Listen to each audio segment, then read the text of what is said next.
వేసుకుందాం. ఈ మాత్రం వేగితే చాలండి. ఇప్పుడు పచ్చిమిర్చి వేసుకుందాం.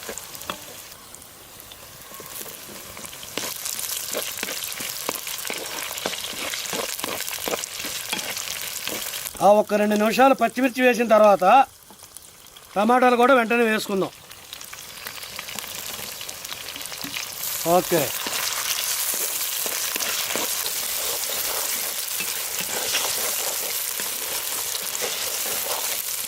ఇప్పుడు 1 చెంచా పసుపు,